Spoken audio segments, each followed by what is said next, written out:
In this episode, we explore the topic of defining happiness. Happiness is a complex and multifaceted concept that has been studied and discussed by philosophers, scientists, and researchers for centuries. We will discuss some of the various theories and ideas surrounding the definition of happiness. In this episode, different perspectives on what happiness is and what it means to be happy. Some people view happiness as a subjective feeling or emotion that arises in response to specific events or circumstances. Others view happiness as a more objective state of being that is independent of external factors and is based on an individual's inner sense of well-being. There are influential theories of happiness comes from Aristotle, who defined happiness as eudaimonia.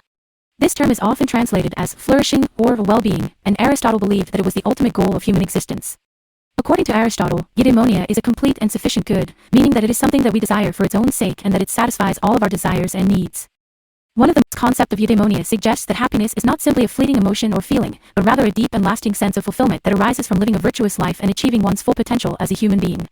This idea has influenced many other philosophers and thinkers throughout history, and it continues to be an important concept in contemporary discussions of happiness and well-being. Now we delve into the role of virtue in happiness. Many philosophers throughout history have argued that leading a virtuous life is closely tied to achieving a state of happiness. Virtues such as courage, wisdom, and kindness have been seen as essential components of happiness by philosophers like Aristotle, who believed that cultivating these virtues could lead to eudaimonia. Stoics, another philosophical school of thought, also believed that virtue was crucial for achieving happiness. According to the Stoics, happiness is found in living in accordance with nature and accepting whatever happens, rather than trying to control external events. This requires developing virtues like wisdom, courage, and self-control, which can help us navigate the challenges and uncertainties of life with grace and equanimity. Immanuel Kant, a philosopher from the Enlightenment era, also believed that virtue was essential for happiness.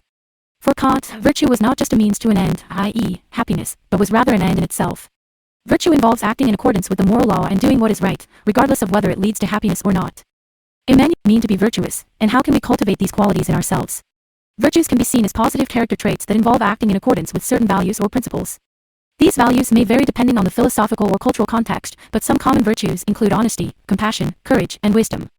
Cultivating virtues involves developing habits of thought and behavior that align with these values. This can involve practicing self-reflection, setting goals for personal growth, and seeking out experiences that challenge us to become better versions of ourselves.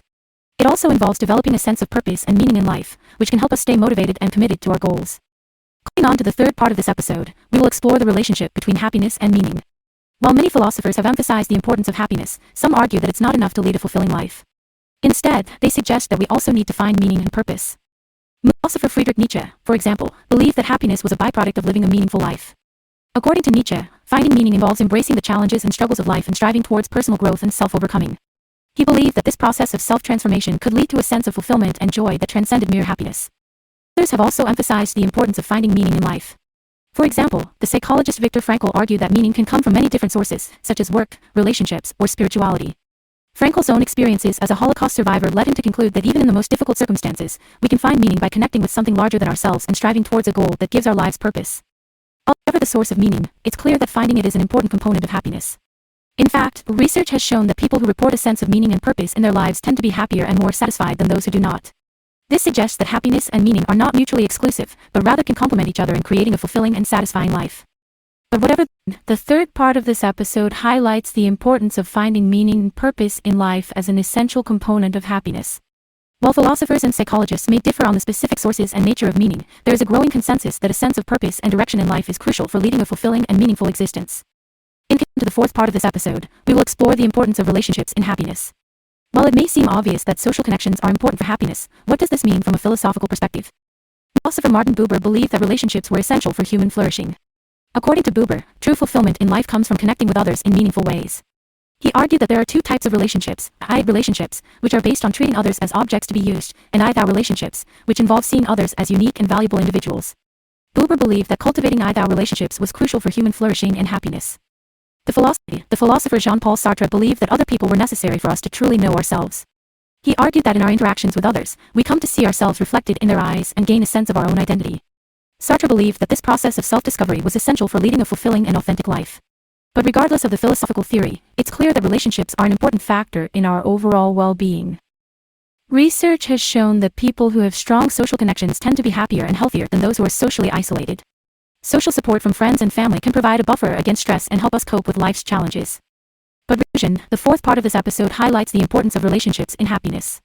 While philosophers may differ on the specific nature of relationships and their role in human flourishing, there is a growing body of evidence to suggest that social connections are crucial for our overall well-being. Cultivating meaningful relationships with others can provide us with a sense of purpose and belonging, and contribute to our overall happiness and fulfillment in life. Now, we come to the fifth and final part of this episode, where we will explore the relationship between happiness and suffering. Some philosophers argue that we cannot truly appreciate happiness without experiencing suffering. But what does this mean, and how can suffering contribute to our overall well-being? Now, Arthur Schopenhauer believed that suffering was a necessary part of the human experience. He argued that it allowed us to develop empathy and compassion for others and helped us to appreciate the good things in life. Schopenhauer also believed that suffering could lead to spiritual growth and enlightenment, and that it could ultimately contribute to our overall well-being. Similarly, the philosopher Epicurus believed that the fear of death could prevent us from fully enjoying life. He argued that by confronting our mortality and accepting the inevitability of death, we could free ourselves from fear and anxiety and fully appreciate the present moment. Similarly, these seem paradoxical, but they highlight the complex relationship between happiness and suffering. While we may think that happiness is the absence of suffering, many philosophers argued that suffering can actually contribute to our overall well-being and make us appreciate the good things in life even more. In conclusion, the fifth and final part of this episode has explored the relationship between happiness and suffering. Some philosophers argue that we cannot truly appreciate happiness without experiencing suffering, and that suffering can contribute to our overall well-being.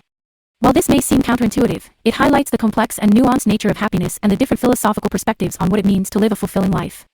So there you have it, a brief exploration of the philosophy of happiness. We've covered a lot of ground in this episode, from defining happiness to exploring the importance of relationships and suffering. It's clear that happiness is a complex and multifaceted concept, and there are many different ways to approach it. But one thing is certain: by understanding the philosophy of happiness, we can begin to cultivate a more fulfilling and meaningful life.